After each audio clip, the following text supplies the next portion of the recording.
Bonjour à tous, j'espère que vous allez bien.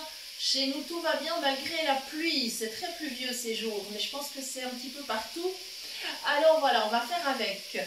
Donc de ce fait, pour ce soir, je vais préparer un menu chaud et j'ai prévu un gratin de courgettes et tomates. Alors vous verrez que c'est une recette finalement qui est assez légère, parce que les gratins n'ont pas toujours besoin justement d'être forcément accompagnés de sauces lourdes ou grasses. On peut faire nettement plus léger. Alors, dans ma casserole, je fais revenir déjà de l'ail frais avec de l'huile d'olive. J'ai coupé, épluché et coupé 4 courgettes, des petites courgettes très jolies. Voilà.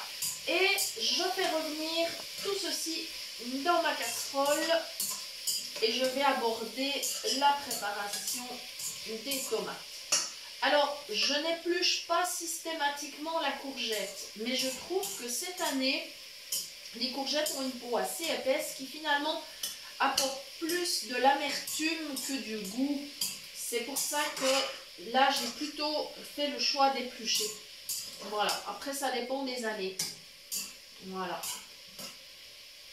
Et comme on aura bientôt nos courgettes au jardin, j'espère que la peau sera peut-être plus fine et que nous pourrons la consommer. Voilà. Donc c'est en train de revenir tranquillement comme ça dans l'huile. Maintenant j'ai mes tomates que je vais laver. Donc je vais les passer sous l'eau. J'ai des belles tomates charnues. Voilà. Ce ne sont pas encore celles du jardin non plus, mais ça ne va pas tarder. Parce que mon mari me disait tout à l'heure qu'il y en a 2 qui commencent à pointer le bout de leur nez et que le pied de tomate, enfin les pieds de tomate sont en fleurs. Voilà. Bien. Alors voilà, mes petites tomates sont lavées. Donc maintenant, je partage en 2. Si je prends le couteau éplucheur, ça n'ira pas. Hein. Voilà. Il vaut mieux utiliser l'autre. Voilà, voilà. Alors, c'est parti. Je partage en 2. Voilà. Comme ça. Et là, avec ces tomates charnues, il y a un cœur qui est quand même assez dur que je ne peux pas utiliser. Donc, je vais quand même enlever, voilà, en tout cas, toute la partie haute du cœur. Le reste, après, c'est OK. C'est tout en chair, donc il n'y a pas de souci. Et je vais aller ajouter la tomate. Je coupe en petits morceaux. Voilà, je suis au-dessus de la casserole, mais pour le moment, c'est pas très chaud, donc je risque pas de me brûler. Voilà, je fais des petits morceaux comme ça avec mon couteau. Voilà. Voilà, donc c'est un plat effectivement qui, au niveau diététique, est intéressant parce qu'il est très léger. Voilà, la tomate, la courgette, hein, c'est vraiment, c'est très très très léger. On n'est même pas à 20 calories pour 100 grammes, donc c'est très léger. Bien sûr que la courgette, la tomate apportent des vitamines, des minéraux, des fibres, de l'eau aussi en belle quantité. Donc pour l'organisme, c'est tout bénéfice. Et voilà, première moitié de tomate. Donc il me faudra un petit peu de temps, mais ça va aller. Voilà, donc en fait, il n'y aura pas de sauce à la crème ou de sauce béchamel. C'est la tomate en fait et la courgette qui apporteront suffisamment de liquide qui permettront de constituer en fait et le légume et la sauce. Voilà, bien que la tomate soit un fruit. Voilà, donc je continue. Alors ça c'est vraiment pour un menu léger, c'est-à-dire que dessus on peut mettre simplement du fromage râpé après pour gratiner. Moi ce soir je vais mettre de la mozzarella parce que j'en ai et je dois l'utiliser. La mozzarella ne se conserve pas très longtemps, alors il vaut mieux ne pas tarder. Voilà, puis ça va très bien avec tout ce qui est tomates, courgettes, avec ces fruits légumes de l'été, ça va très très très très bien. Voilà, puis je pense qu'on cuira quand même un tout petit peu de riz pour accompagner, pour compléter. Voilà, alors après, là c'est clair, il s'agit d'un repas du soir. Si si c'est un repas que vous préparez à midi, vous aurez peut-être envie de compléter avec un petit peu plus de protéines peut-être, et il sera tout à fait possible de rajouter peut-être si vous avez un reste de rôti, vous pourrez le couper en morceaux et le mettre dans votre gratin, ou vous pourriez par exemple ouvrir une boîte de thon et ajouter le thon, vous pourriez mettre du tofu, vous pourriez casser des œufs simplement, ça marche aussi. Voilà, donc il y a plein de possibilités. Encore une fois, il y a toujours des alternatives végétariennes ou véganes carrément. Voilà, donc voilà, par exemple, si vous ne souhaitez pas ajouter de protéines d'origine animale, eh bien, vous pouvez, alors là, ce ne seront pas tout à fait des protéines, ce seront des féculents, mais vous pourriez mettre des pommes de terre dans votre gratin ou éventuellement vous pourriez rajouter des légumineuses type lentilles, pois chiches, haricots rouges. Voilà, vous avez vraiment le choix. Voilà, donc ça commence à bien chauffer. Là, ça va pas mal. Je continue toujours avec mes petites tomates. Donc, j'ai eu la confirmation l'autre jour que dans le commerce, on trouve bel et bien de la mozzarella sans lactose. Parce que l'autre jour, quand je vous ai donné la recette de la pastèque à la mozzarella, je n'en étais pas certaine. Et une de nos fidèles abonnés m'a confirmé qu'effectivement, la mozzarella sans lactose, ça se trouve dans le commerce. Donc ça, c'est bien. Très bonne nouvelle pour les personnes qui sont intolérantes. Voilà. La recette là ne contient évidemment pas de gluten. Pas du tout, du tout. Voilà. J'en suis à ma dernière tomate. Voilà.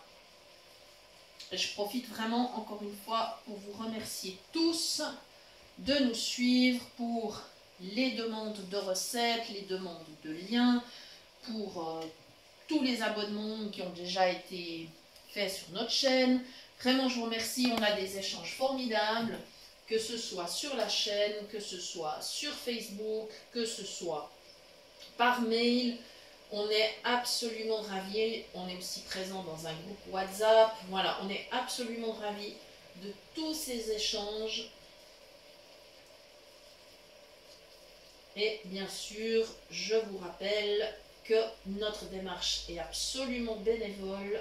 Nous n'avons rien à vendre. Nous ne faisons pas de profit. Voilà, dernière partie de la tomate. Voilà.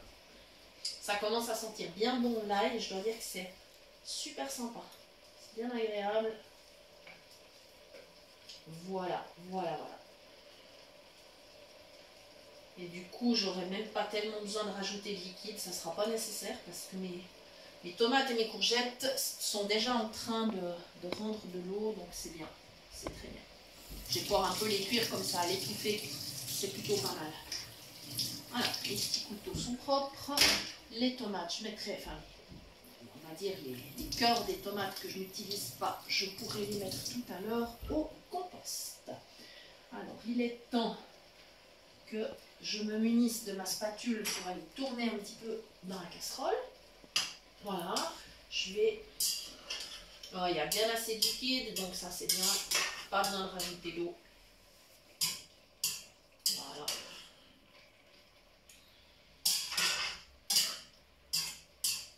Comme ceci. Et maintenant, je vais mettre 2 cuillères à café de bouillon de légumes parce que je veux donner du goût. Si vous n'aimez pas les bouillons, eh bien évidemment vous avez la possibilité de mettre simplement du sel. Essayez de choisir quand même un sel de qualité, plutôt un sel marin ou sel de l'Himalaya. Ça c'est un autre conseil d'une amie qui suit également la chaîne. Voilà, conseil très pertinent. Voilà, donc une cuillère à café. Donc si vous utilisez du bouillon cube, eh bien entre 1 et 2 bouillons, ça dépend de la quantité que vous aurez préparée. Voilà.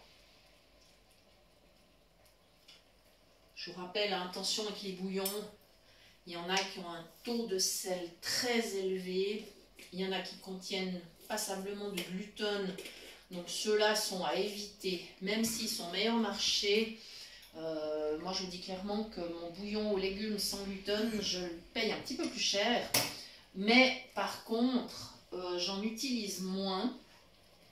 Et à l'arrivée, je suis nettement gagnante.